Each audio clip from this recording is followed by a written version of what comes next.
Ja som Matej, teší ma aká fuka funda luka, funda káva Kevin Duka. Čo? Je jeseň, teda už po jeseni, ide zima, potom jar, ja to celé ovládam. A ja sa nudím, ale že fakt sa nudím.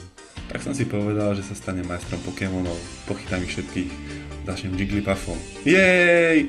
By som chcel mať Pokémona, vodného alebo ohnivého, ale nikdy mi tá mama nedovolila, ako keby sa bála rakeťakov. Hej, divné. Tak jedného dňa som si povedal, to je dnes, že zoberiem Pokéloftu a chytám. Drsné, viem, otázka je, koho chytím? No odpoveď je nikoho. Ale napriek tomu by som chcel chytiť Pokémonov ako Ratata, Psyduck. Really? Nejakého Squirtla, možno Machača, to znamená, že by som mal najtučnejšieho a najhoršieho Pokémona na svete. Mal by schudnúť aspoň 10 kg, ale to sa nedá, to je Machov štýl. Nemyslíte si, že mi nejaký Pokémon ujde, som predsa mršný.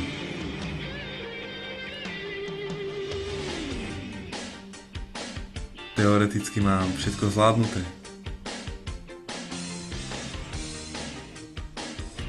Ale ináč som fakt cool.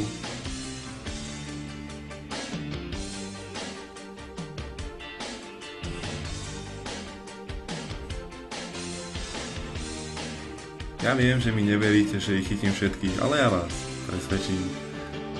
Ďakujem, že ste pozerali moje video. Na budúce vám ukážem moju cestu do obrázkového mesta. Berte to tak, že ešte len začínam. Všetci ma budú nenávidieť, všetci ma budú totálne hejtovať. Ale ja im to ukážem, budem majstrom. Ja ich všetkých